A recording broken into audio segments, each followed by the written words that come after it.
Hello, cunts! Welcome back to Gamblers. Gambling Degenerates Anonymous. Masked as UFC predictions. We have the UFC Australia card. What better time to bring back the fuckings and the cunts? So if this is in an office or a space where you can't be listening to swearing, sorry, but it's Australia, mate. Top cunt card. You know what I mean, mate? We got the sun shining, we got the fucking glittery stores on, we got a traditional Australian look. You know what I mean? Right, let's go with gambling this week. We got the UFC Australia card. Starts at 10 p.m, but really it starts at midnight because they're doing 4 Road to UFC fights that I'm not going to even cover. So don't even bother. This card doesn't really start till 11:30 and the main fight's at 4 a.m. So it's a pretty late one. But right, can. Let's fucking go. Oh, Jesus Christ. Few things to talk about first with this card. First I'll do the card, and then I'll do the bets. Yeah? I'll be going through the bets, giving the gambling odds, doing decimal points, yeah? So whatever I say for a decimal point, 1.47, for example, that means you get £1.47 per pound you put on. 2.75, you get £2.75 for each pound you put on. It's just way easier than fractions. And we'll get that covered. We're sticking with positivity only. Positivity only. Last week we will learn from. We didn't manage to flip £1 to £2. So we're financing this week. We're financing flipping £2 to £4. We can do it. You've got to put your faith in summit. None of you go to church. Put your faith here, and we wake up on Sundays and we check our betting accounts. That is what we do here.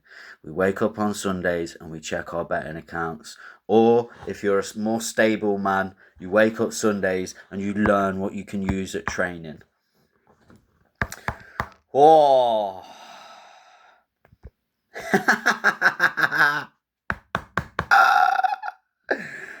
And the reason I'm saying put your faith in me is because I had an experience when I went to the snooker hall. I rang up and booked a place, yeah? And then I went there, and you know what the guy said to me? It's cash only. I said, mate, why you not told me on the phone? I rang you an hour ago. There's no cash point near here. And he's like, we've put the signs out. And I went, mate, are you taking the piss? You put a sign out. How the am I supposed to see a sign through a phone call? You're meant to look at the sign and tell me what it says over the phone call.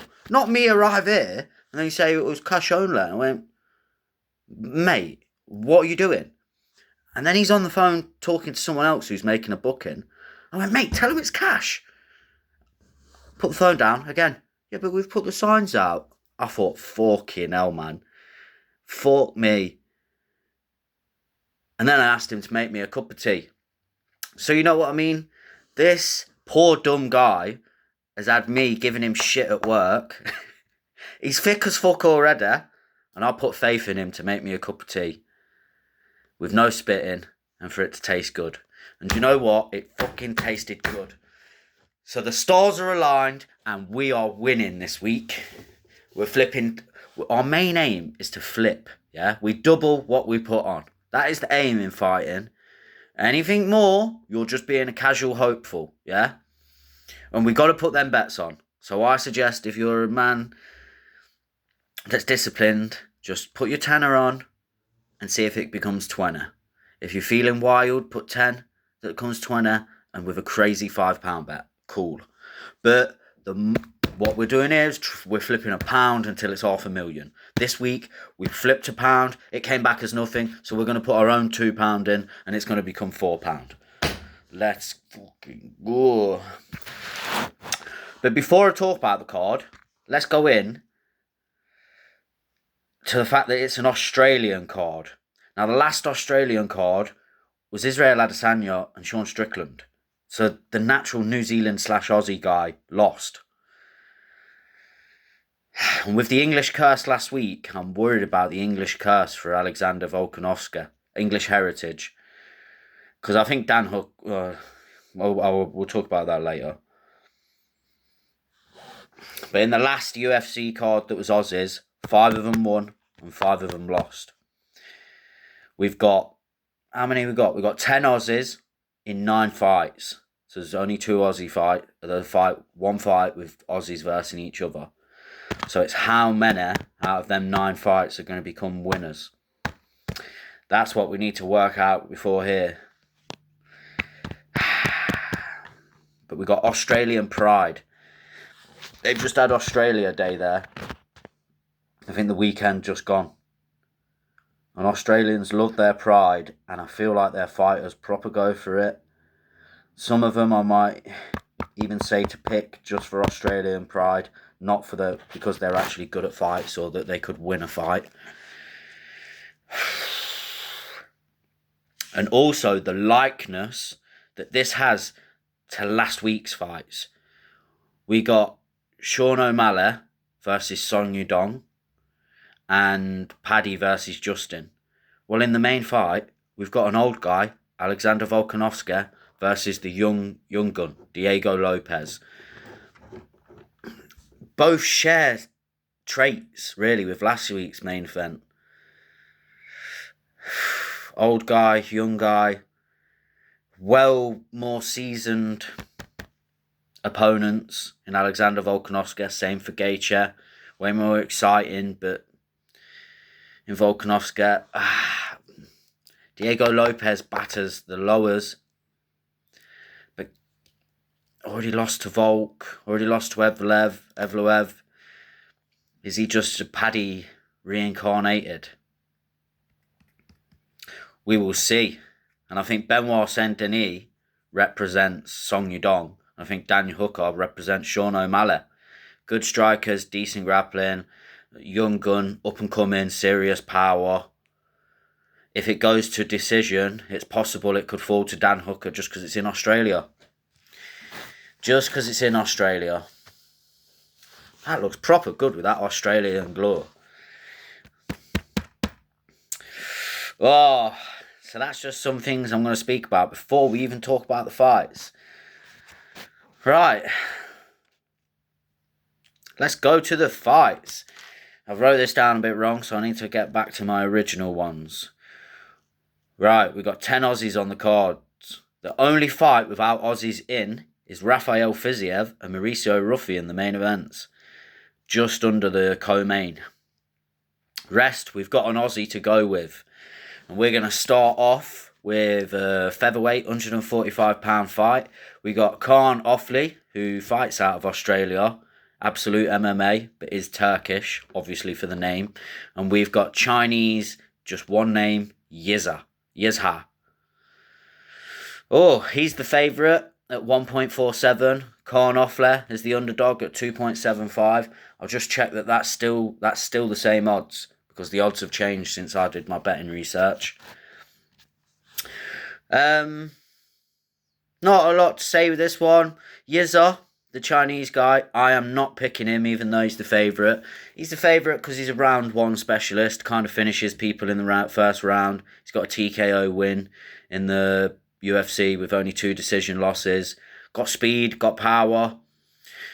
Nice movement, but as the grappler here, I have to go with Absolute MMA Australia, submission specialist, beat Nathan Fletcher, and has a win by bulldog choke, which just makes me think he's got mad strength. Mad strength and decent grappling against a Chinaman. Gotta go with the top can. Tough can. He's got to have it. Bulldog choke. I'm just picking him for that. He's got 1 submission win, 1 TKO loss, and 1 decision loss in the UFC. Which makes me worry, because if he can get knocked out, he can get knocked out by Yizha. But beat Nathan Fletcher, man, in the Ultimate Fighter. Absolute MMA. He's 32.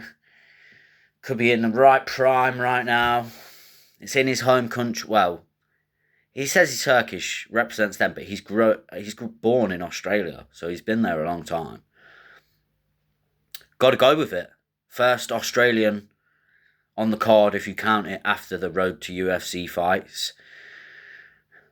Just man strength and submissions. Let's go. That's how he's going to win this one.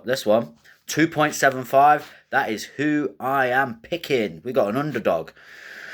I'm going with 4 underdogs back to back to begin with. Oh, no, not 3 underdogs back to back to begin with. We got, what's his name? Jacob. No, it's not Jacob. It's Jonathan Mikalev. And he's the favourite at 1.72.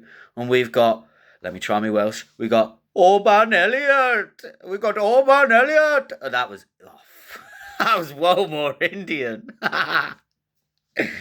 He's at 2.25. Now, I am going to be biased. I'm going with the underdog again, Orban Elliott.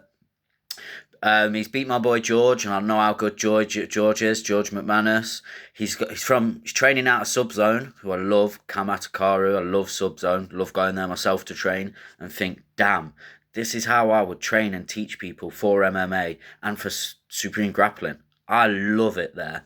And if he manages to take someone from a kid to an adult to the UFC, I think you're going to see Supreme English Grappling. That's what I really hope to see. I'm wondering how much Orban Elliott's done with him. But I like the fact that Orban Elliott's got no life. On the UFC embedded, just talking about his version of travelling, will just be done with the UFC. I like that. Give up your life to be a fighter. That is what you have to do. You got to give up your life. And that kind of boringness just makes me think, yeah, man, let's go. You got to risk that Jonathan Mikalev, he's Australian, man. He's probably having a beer at Christmas. Orban Elliott. I don't think he'll do it, man. Some people are too boring, and he seems boring, and that seems perfect for me as the underdog from Subzone. Got to go with it. Jonathan Mikalev has got a sub win. Massive reach. Now, I classed him as a sub guy, but needs more KO power for this. He's got hands, but he needs more KO power, in my opinion, to knock out Orban Elliott. I think if you hit Orban Elliott hard, he gets retard rage and fucking swings back hard back. And that could finish Jonathan Mikalev. And I'm going against the Australian here.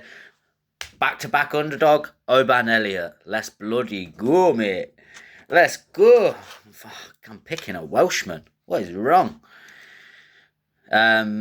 Right, next fight. We have Jacob Malkoun, the Australian, at 1.58. And we have Torres Finner, at 2.40. Just a big, massive black beast. Bro's got no neck. Like, imagine this. My arms out and everything. That's him. That is him. That's just his neck. He cannot throw a punch to save his life. He's so boring to watch that he won 3 times on the Contender Series and eventually won with a rear naked choke, I think it was, or ground and pound at the end. And but he lost 3 times in the Contender Series. I mean, won 3 times in the Contender Series, still didn't get a fight, then manages to get a fight in the UFC. I think he is 3 or 4-0, if you count the Contender Series fights. But this is going to be an absolute shit. Boring Australian.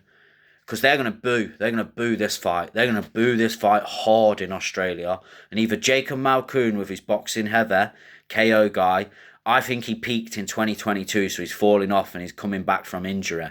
So he's either rushed back from the injury because it's Australian card, or he feels great and he could knock Torres Finner out just from the boos of the Australian crowd, and it forces the referees to stand the fight up. Otherwise, I think Torres Finner should not be this big of an underdog, because he's just going to stink up the place and absolutely wrestled. If he wins this, I'm probably going to say to watch this fight for fight analysis, because while it will be boring, however he manages to win is however someone with no KO power, no hands but wrestling should learn to fight. We've all been given certain God's gifts. A lot of us don't get KO power. You have to learn how to fight like these boring bastards. Wait, can't say bastards, this is boring. These boring cunts, mate. We can't be like these boring cunts, mate. What is with that accent? What is with the boring? Right. So I'm picking Torres Finner. That's 3 underdogs back to back. Taking massive risks here. So if you feel like the Australians, you'd prefer a boxer, pick Jacob Malkoun. I'm just going with Torres Finner because someone has to be the worst fight on this card, and someone has to be the boring fighter that just wins and Dana White still hates him. And it has to be Torres Finner because he's so big, black jacked, with no neck, that hate on him. What are you going to do? What are you going to say to him in person? You'll be like, wow. If you do jiu-jitsu, you can't really naked choke this guy. He's got no neck. And if you're scared of fighting, you'll just look at him and be like, okay, mate, sorry. So I think this guy stinks up the place and gets the win. Woo-hoo! It's in the stores, boys. It's in the stores, mate. Next one. Feel like this is an easy pick. Cam Roston from City Kickboxing in New Zealand or Australia. You know the one with Israel and everyone. The Allbergs and Israels and everything. We've got Cam Roston. This is a middleweight fight versus Cody Brundage. Cody Brundage is just experienced but crap. Great mid-fighter for people to test themselves. If you can't beat a Cody Brundage, you better start turning on Kick and Twitch because you already know you're getting sacked by the UFC. That's essentially what it means. If you lose to Cody Brundage, your contract is not worth anything. You're not going to be able to negotiate more money if you can't beat Cody Brundage. That's how I feel about that. So I am definitely going with Cam Roston. Will hurt Brundage with every strike.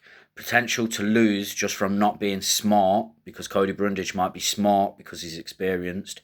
And this could be back-to-back boring fights, which would mean an Australian curse would be set. If there's 2 boring fights back-to-back here, I'm worried for the rest of the Australians. But he's got 2 round 1 KOs, Cam Roston. I would even pick this for a finish. It's 1.33, Cam Roston, 3.40 Brundage. Now, I'm not that big on picking finishes, but I just feel like Cam Roston could finish. In Australia, he's a City Kickboxing guy. They will cheer like crazy for him, and he could just spark. Brundage might just quit. Not spark him out, but he might just quit. Might be like, hear the crowd cheering against him and be like, this is not for me, man. I don't want to do this anymore. And there goes the prelims. Oh no, we've still got...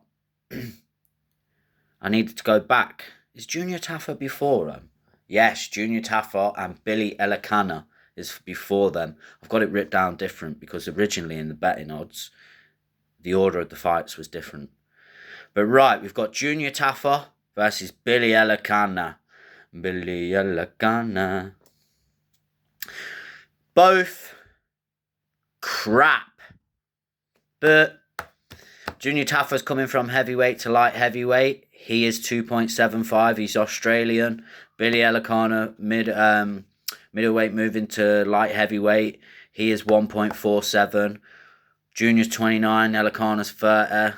Elikana's got a submission and a decision win and a submission loss. But he has fought Ibo Aslan, who just won that crazy round 1 fight where they're both sparking each other out. So Ibo Aslan's got hard strikes, and he defeated him over 3 rounds with a decision.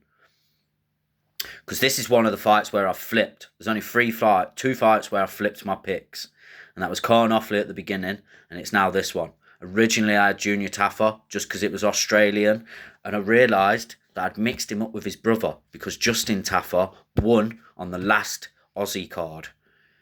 And I thought, maybe there's some brother symbiotic symbionts. I don't even know what I'm saying. Symbiotic symbionts.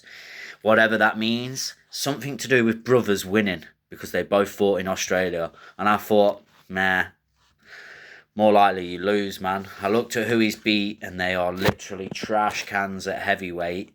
And anyone that with the slightest bit of grappling, Mohammed Usman beat him.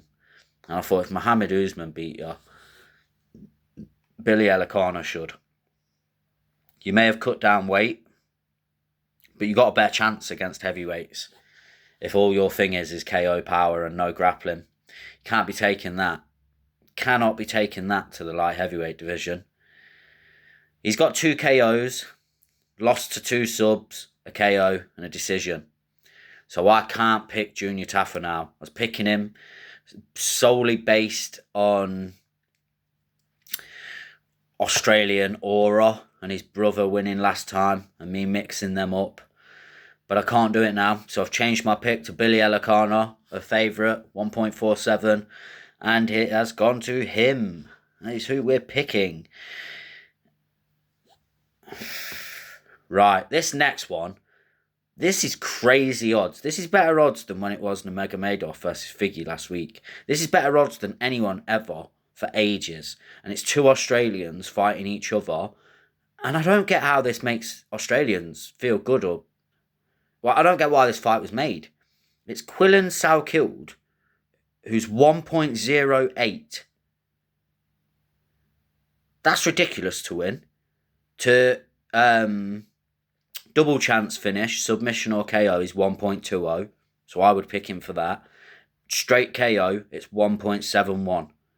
Now, if you're a bet 365 and you want to bet boost and you want to bet quickly, he's at 2.5 for KO under 1.5 rounds, which is... Tell you what, cunt. That is proper likely, cunt. That is fucking gonna come in, cunt. And we got Jamie Mullarkey, who's 8.0. Massive underdog by a ridiculous amount. This is not a fair fight. Got his lights turned off by Nasrat. And Quillan Salkilde just head kicked Nasrat into another dimension. Woohoo! Who do I sound like now? Just sound like everyone else, mate. But yeah, literally, and that's why I was picking Quillan just because I watched his last fight with Nasrat and thought, oh my God, that sound was ridiculous. He hits hard, he kicks very well, out of nowhere. But yeah, Jamie Mullarkey's been beat up by Nasrat, Ruffey, Naimov and Turner. And I think Quillan Salkilde puts good fights up with all of them and possibly beats Naimov. I bet he beats Naimov and Turner as well. We don't know about Ruffey because we don't know Ruffey's ceiling yet. But yeah, that'd be a better fight. Quillan Salkilde versus Mauricio Ruffey. That'd be a sick fight. This is just a feed him to the lions. This is not fair on Jamie Mullarkey at all. Quillan Salkilde's 26, Jamie Mullarkey's 31. He's got more experience. He is still young, but he looks like he's 50. So let's just not pick him, because how do you look this bad as an Australian? You're in the perfect conditions to get vitamin D, and you look like you're from backcountry Scotland.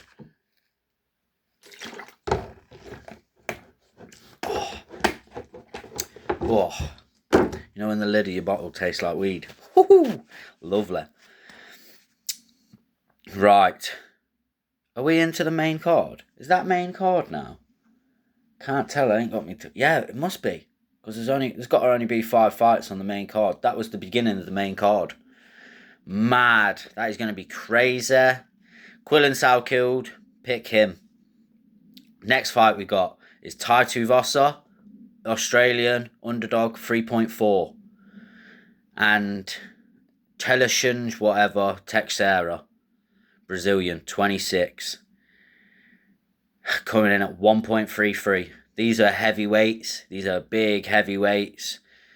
Tai Tuivasa could only win this from freak random KO, Australian aura, and just doing it because the Australians are cheering him on.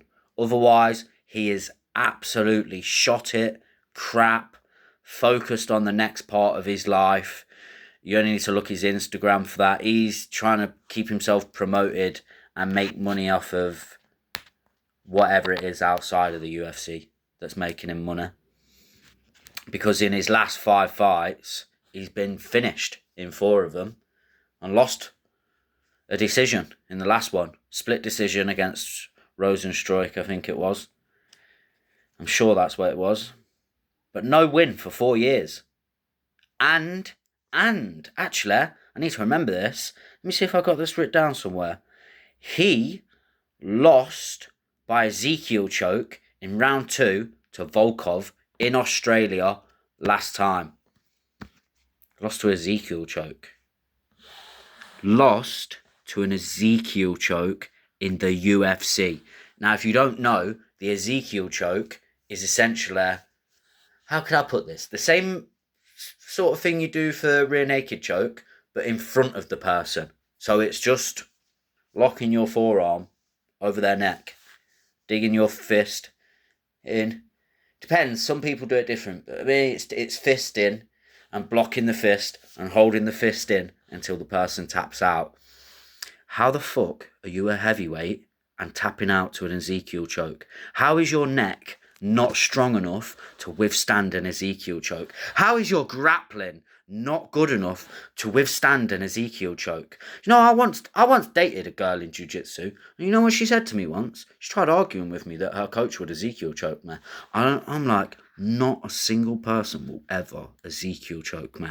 I am too far gone down the line to ever be took out by an Ezekiel choke. She got all pissy with me.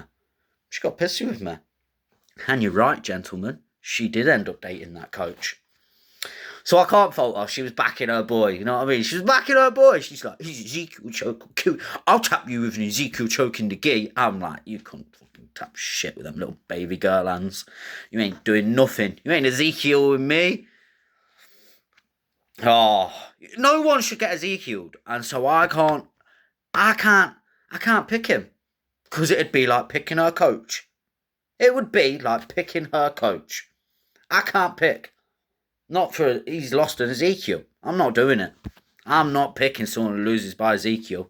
Ezekiel's not real.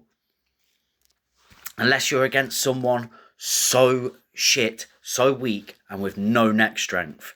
And if you ain't got neck strength, and Tai Tuivasa looks fat as fucking cunt for the last year or two, for the few years, man, he looks swollen as well. Bro's just drinking beers out of shoes, other people's shoes and shit. You're like, man, you ain't a fighter. So I can't pick him.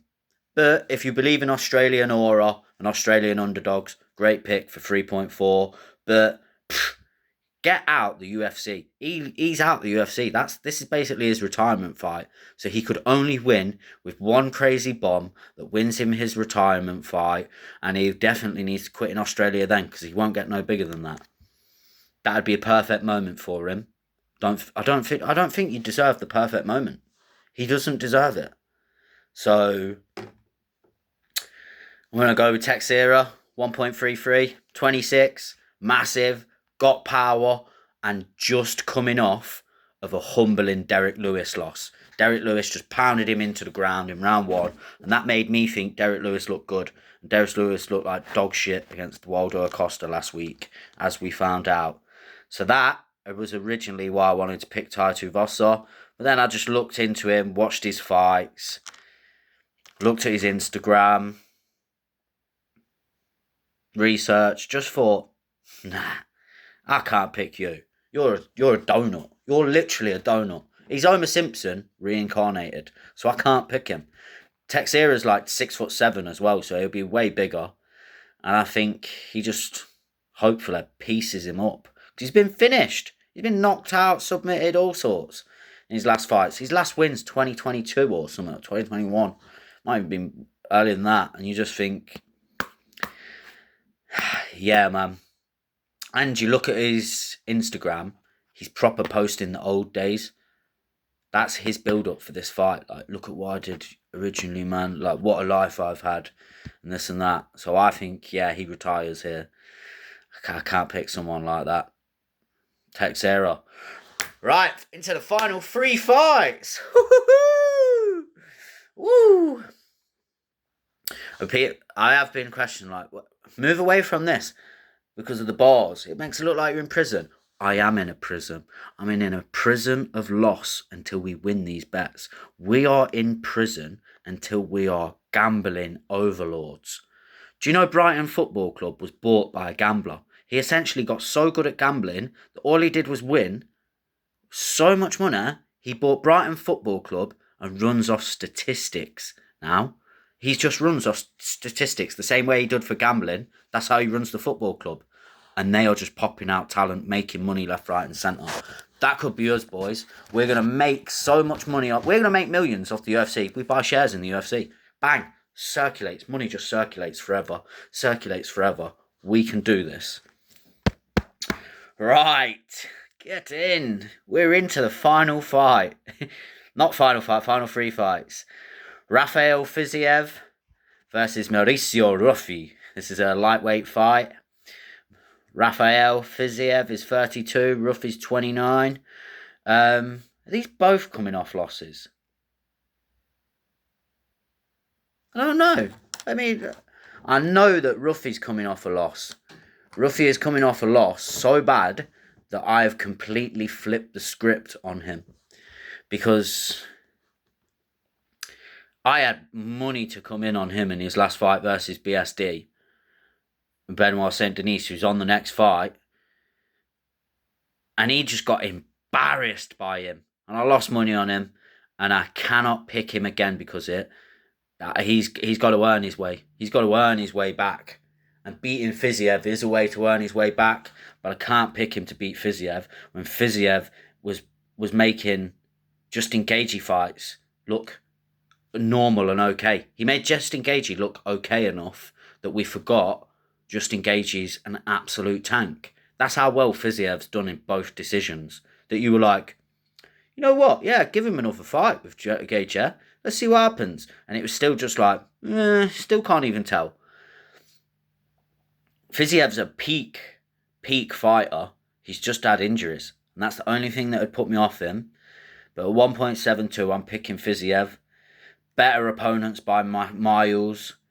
It's a bit of a problem that he peaked in 2020 to 2022. And then obviously he's had his injuries, had to come back. He's faced the loss of coming back. Lack of grappling could cost him here because if he just plays striking with Ruffi's so good at moving in and out that I could see Fiziev chasing too much and getting pieced up. But he made me laugh my head off with his video where he's screaming at food during his weight cut, mocking John Silver. Ah! That just cracks me up. And if you're funny and a good fighter, and you're still funny that close to a fight, I think it's because you work hard, you work seriously hard, so you have a more aura and confidence spare to just chill when you're chilling.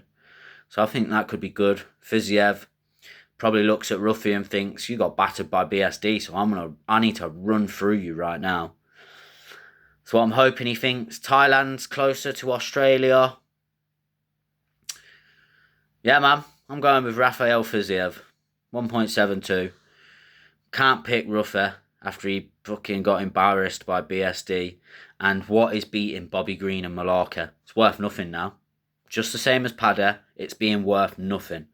It's almost the same. He's a hype train for striking, Mauricio Ruffi, and he beat Bobby Green and Jamie Malaka. Whoa, dude. I really liked him because he looked skillful for that, but it's not enough to be beating BSD. And Fiziev's got to be higher ranked than BSD. Surely. He gives every top guy a problem. Probably just sits just outside all the top guys that could hold a championship belt. I don't think BSD could hold a championship belt. So Fiziev and BSD would be a better fight. These two fights should be swapped. Fiziev and Ruffi and Hooker and Benoit Saint Denis. Should be Hooker versus Ruffi, and it should be Fiziev versus Benoit Saint Denis. That would have been wicked.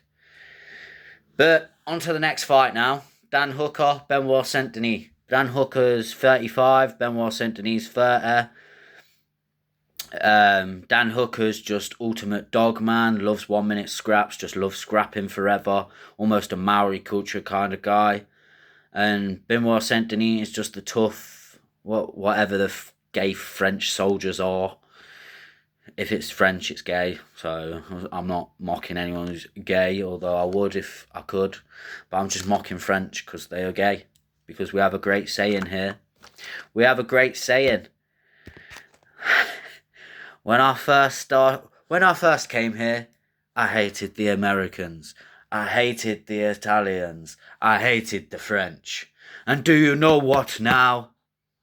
I still hate the French. Oh, but I'm picking a Frenchman to win a fight. I'm picking a Frenchman to win a fight in BSD because Dan Hooker cannot be trusted. Brother, he lost to Chandler. He lost to Michael Chandler. Do my eyes look in different directions? Man, crazy.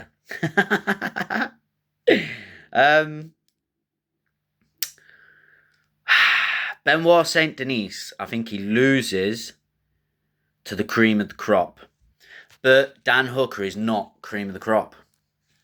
He's not. He's not cream of the crop at all. At all. Okay at everything. I will give him the fact. I think, despite what Paddy says, I think if someone was raping Dan Hooker... Whoa, shouldn't say that word so loud. Paddy said if someone's your grandma, Dan Hooker couldn't do anything about it. That's how bad his jiu-jitsu is. But I think Dan Hooker's a proper top cunt. I think he'd just join in on smash her back doors in with him. That's how dumb he is. That's how dumb he is with fighting. He's just a dog, but he's so dumb that if he caught someone, his grandma, he'd just join in on smashing the back doors in. He'd do great at smashing, but he's just so dumb. He'll realise afterwards what he'd done. And he lost to Chandler, man. I can't pick someone who loses to Chandler, because I think Chandler's absolutely dog. Chandler gives off, to me, great training partner. Terrible if you're his manager. You're just like, mate, I can't spend no more time around you. So I can't pick Dan Hooker. If you're loving an Aussie, for an Aussie aura pick, 3.4, go for it, man. But I'm picking Benoit Saint Denis at 1.33. He's just going to be able to take the hits and land more takedowns and possibly submit, because the blueprint's there to submit Dan Hooker. Get caught in a guillotine by him and just take his back or get on top of him on the floor and beat fuck out of him. And that'll be what Benoit Saint Denis does. Might throw some more heavy hands because Dan Hooker still stands quite up to take hands. Benoit Saint Denis will take his beating and happily do so. Can't see him caring about booze and stuff like that. It's not in his personality. Is it a submission? Now I can just see him more like taking his back and beating him.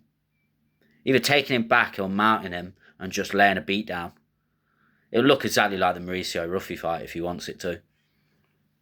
Benoit Saint Denis, let's go. Now we got Alexander Volkanovski versus Diego Lopez, the 37-year-old versus the 31-year-old for the featherweight title. Alex is 1.62. Diego Lopez is 2.30. Is that the same odds? Oh, the odds have gone down on this for Diego to 2.25, and it's gone up 1.66 for Alex. That suggests a lot of money's going on Diego.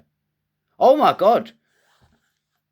I'm just going to go through before I speak about the last fight, but the odds for Dan Hooker have changed to 3.75, and Benoit Saint Denis has dropped to 1.28. That makes me consider it's a lock. That makes me really consider it's a lock. Because even the betting odds, when they're changing like that, whoo, in favour of my favourite, oh my God. I've just realised Fiziev is not the favourite no more. He is now 2.0. Wow, he's the underdog. And Mauricio Ruffy is now 1.80. Wow. I don't know what's happened. Maybe just a lot of money on Ruffy has gone on. Because that can change the tides. But something's happened. Something's happened, and it's not the weigh-ins. It's not the weigh-ins or anything like that. But that is a massive jump. That's a 0.3 jump. in either 0.3 jump for Fiziev and a 0.2 jump for Huffer. Down. No, 0.3 down for Huffer. Oh my God. That is a big flip. Sweet. We've got Fiziev as an underdog now. I'm still picking him. Yep, presumed. Tai Tuivasa has gone up to 3.75 and Teixeira's dropped to 1.28. This makes me believe he's another lock. Funnily enough, they are both in my favourites that could when we talk about bets at the end after this main fight. I'm just going to finish going through, checking the odds for you. Junior Taffa's gone up to 3.00. Billy Kalkana's dropped down to 1.40. I feel like this is just giving you the opportunity to pick who to choose for locks. Because if it's changing like that, that's just it's just signs. Same things happened to Cam Roston from City Kickboxing versus Cody Brundage. He's dropped down a little bit and Brundage has moved up a little bit. Interesting. Very interesting. I will be putting on an extra bet now for all the fighters that have dropped. That's what I'm definitely doing. Malkoon, Torres Finner. Malkoon is less likely to win, and Torres Finner is more likely to win. This is good. Not if you haven't got your bet on, but Torres Finner is still a 2.25. So he has now become more of a favourite. Not more of a favourite, he's less of an underdog. That is good. That is good if I've picked him. That is very good. Same thing has happened to Oban Elliott and Jonathan Mikhaev. That is the final fight that has had a change. Oban Elliott is more likely to win. Well, not more likely to win. Again, less of an underdog. Oban Elliott is now 2.10 from 2.25.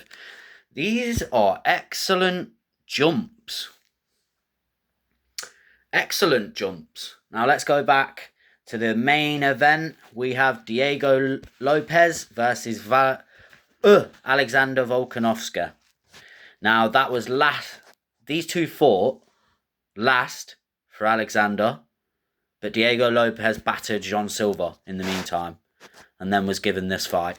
I feel like Lopez fought Silva and they always knew Volk was set for Australia, so they just held him out for Paramount in Australia rather than him losing in the meantime for anything. And then when they came to pick which featherweight, they were just like, fuck it, man, the rest of you are pissing us off. Diego Lopez again, because you're the only one with a really cool win.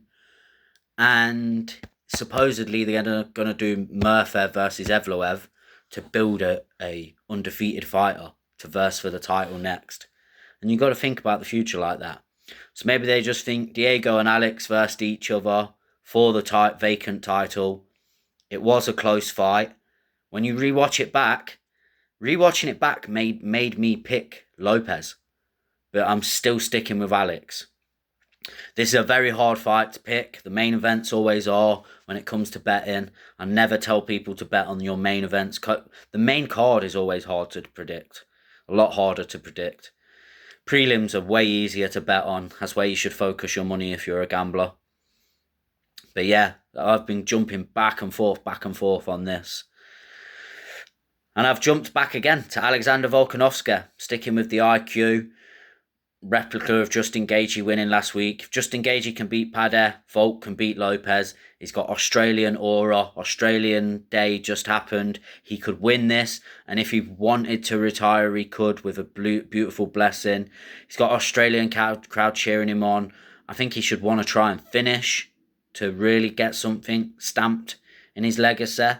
If he gets, I think someone's got to be honest with him and tell him he needs finishes to secure legacy as a featherweight champ. He needs finishes. That's just what he needs. But is the British heritage curse real this year? All the Brits lost last week. Could Australians lose just for British heritage? It could definitely happen. Could definitely happen. And Adesanya lost, man. Adesanya lost in the last one. Could just be an Australian curse where, like, their main events can't win.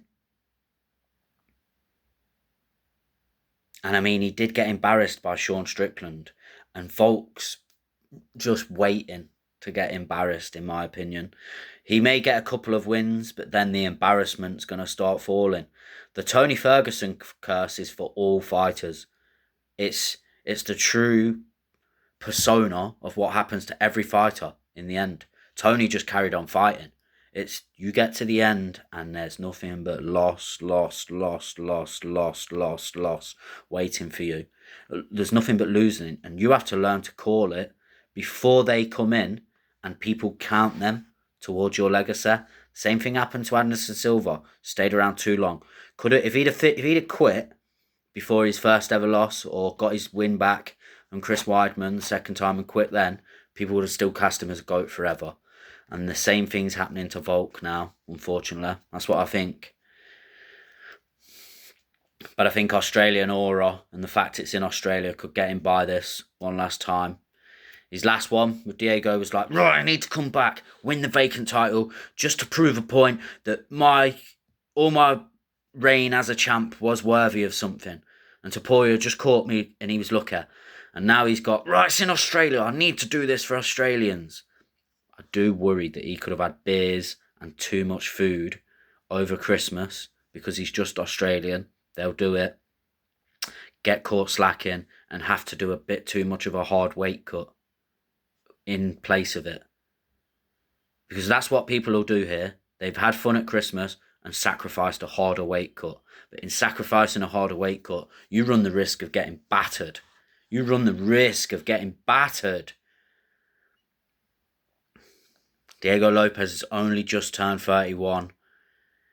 He's got that pain and hunger. He knows he's already lost to Volk. He knows what it feels like. And when you watch it, it does feel like he held back and he didn't swing for the fences enough. I mean, he did, and he dropped Volk. And if I watch the last fight again, I will end up picking Lopez. But I just have to stick with Volk.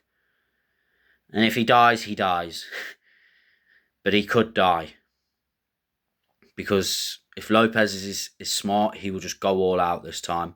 He should just think, fuck it, man, I'm just going to believe that you can't knock me out. If I was his coach, I would ask Diego Lopez, what do you want to do? Do you want to go to this battle and die on your shield? Or do you want to risk winning a decision, barely, but if you lose a barely decision again, no one's going to care about you, even if you win the title after Volk's gone. Like, it's going to be a long time for people to care if it's boring. Don't think it could be boring, but if he loses by decision again, it will just leave him in question forever. And I will look at him as a coach or a manager and say, brother, this guy's old and been sparked out because someone was willing to stay in the pocket with him and smash his head in, which is what Ilya did. Do this. Just go and die. Are you willing to take a punch to knock this guy out? Cool. Are you willing to take two? Cool. We're free. Tell me how many, Diego, because how many punches you're willing to take before you knock this guy out is where I will start telling you to back away and just circle around the cage, maybe shoot a takedown. But however many you're willing to take, I want you to throw bombs like they're gonna kill him. Like his sperm will never work again. I want you to hit him so hard, his sperm will never work again. You can take 5 punches off him, cool. Count to 5 and throw punches like you've never thrown them before. And I think he could finish him. I really do. I really think he could finish Volk. If you're willing to go for an underdog pick, and Diego Lopez is in my underdogs that could. Do you know what I mean? He's in the underdogs that could gamble. But, right. Let's go to the gambling. I am picking Volk for the fights there. But it's on to the Gambling Degenerates Anonymous. GDA, GDA, GDA. Time for the gambling. Let's go, mate. Let's go. What you saying, la?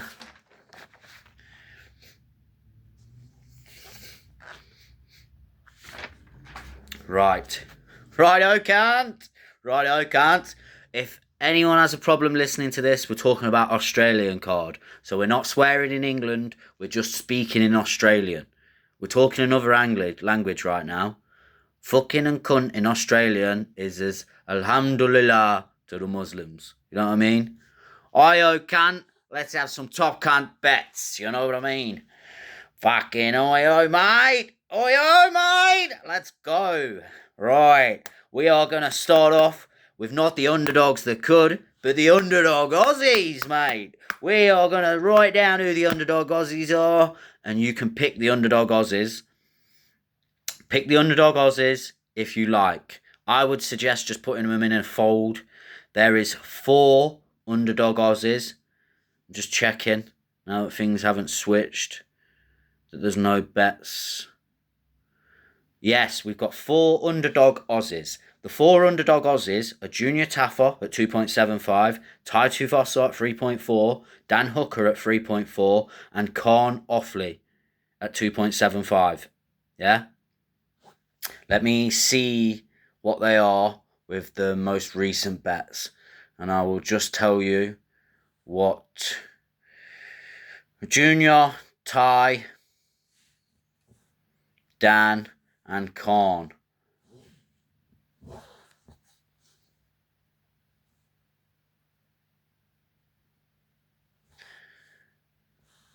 Where's Tai Tuivasa not come up? Together as a 4-fold, it is 116 to 1. That's a great pick. As a treble, it is 100. No, as a treble, it is 30 to 1. Well, that's a 3-fold. So if you pick 3 of them to win, then you will get 30 to 1. So, possible. I don't think it's possible because I am not joining the Dan Hooker Tai Tuivasa train. But 3 could happen. Junior could happen, Khan could happen, and Tai just somehow comes in. Or Dan just somehow comes in. But I wouldn't do that. I'm just letting you know the underdog Aussies. Now, who I think is the underdogs that could, are Oban Elliott, who's now at 2.1. He was 2.25. Torres Finner, Junior Taffer, Khan Offley, and Diego Lopez. Yeah? So these are underdogs that could. Underdogs that could. Yeah? I feel like Khan Offley is a very strong underdog that could. Torres Finner and Oban Elliott are the strong underdogs that could. Junior Taffer and Lopez, you can add them in to build it up if you like, but I still think they are a risk. I much prefer the first 3 underdogs that build up: Oban Elliott, Torres Finner, and Khan Offley. Now together they are a 13 to 1. Yeah. If we add in Junior Taffer, it becomes a 39 to 1. If we add in Diego Lopez, it becomes an 88 to 1. So they are your underdogs that could. There's 5 of them. I would leave off Lopez and leave off Taffer if you want a strong 13.0 to win in Khan Offley, Torres Finney, and Oban Elliott. But yes, they are your 5 underdogs that could. Right. Woohoo! There is only one change that I am making to this favourites that should. This is where we double our money, Kings. This is where we double our money. And it's looking strong because the people I've picked, the odds have dropped even more on them. So they've become even stronger favourites. It's Texera versus Tai Tuivasa. Cam Roston, City Boxing. Quillan Salkilled, who isn't really worth putting on for 1.08. to win. But there is a risk that he feels sorry for Jamie Malaka because he's an underdog and lets him go to decision by just sparring with him. But if you truly believe he wants to get a knockout in Australia, pick him, 1.20, Quillan Salkilled. Either way, he's a lock to win. It's just whether you want to add him as a double chance KO or submission for 1.20. You get even better odds if you just choose KO in 1.7. But if you just want to make sure he definitely wins, then it's 1.08. Australian on Australian crime, he might just let him spar with him. He might think, you ain't never going to finish me. I can't finish you in front of the Australian crowd. Let's do this. The other lock is BSD for favourites that should. He's 1.33 when I wrote this. He's now gone to 1.28. That's how shit Dan Hooker is. Even Australia are not betting on him. I mean, so many people are betting on him. Now, originally I did have Volk even in my favourites that should. And he was 1.62, but he's gone up to 1.66. I've had to drop Volk out of my favourites that should. Because after studying, it is too close between him and Diego. You only have to watch the last fight to think, this is crazy. This is crazy. Like, Volk could definitely get sparked out again. He got dropped multiple times. Was it him that got dropped? I think he even got dropped with a spinning elbow by Diego Lopez. I'm pretty sure that happened. Cannot put him in the favourites that should. So the favourites that should, Quillan, Taliesin, Texera. Who's the other one? Cam Roston. Now, if we just pick them three, it's 1.79. Yeah? But I have picked Quillan at 1.08. So if you add him to win by knockout or submission, just fight, not finishing, that goes up to 1.2. I'm pretty sure that makes it a 2.1 bet. I'm pretty sure that'll make it around. It'll make it a 2.0 bet. But if you want to stay even safer because you worry about Australian crime, keep it at 1.79, and that is how we flip a quid to £1.79 this week.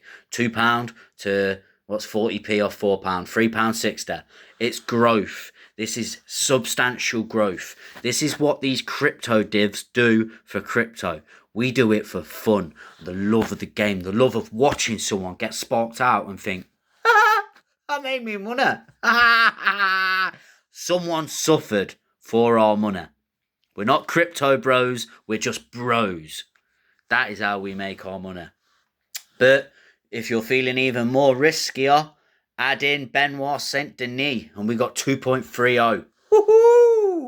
Woohoo! That is strong. That is strong. And if you truly believe in the Volk, and you want to add it to the favourites that should, so all 5 of them, Texera, Cam Roston, Salkid, Benoit Saint Denis and Volk are added in, that is a 3.83. Now, I think that is too high to be a favourites that should. Something has to lose in them 5. But fucking stars align, mate. You never fucking know what's going on, mate.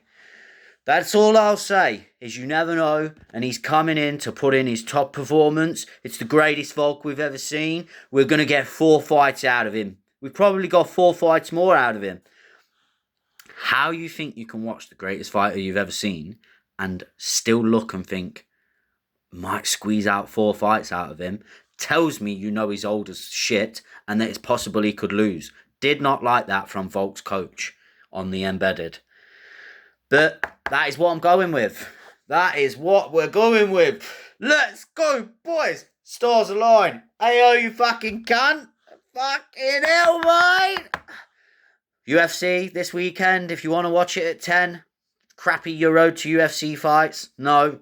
If you want to watch it starting at 12 till 4 or 5, go for it. I recommend get your nap time, 6 p.m. till midnight. Bang, there's your sleep. Watch the UFC. Oh, right. I could stop this right bang near an hour. 59, 50. Oh, let's go, boys.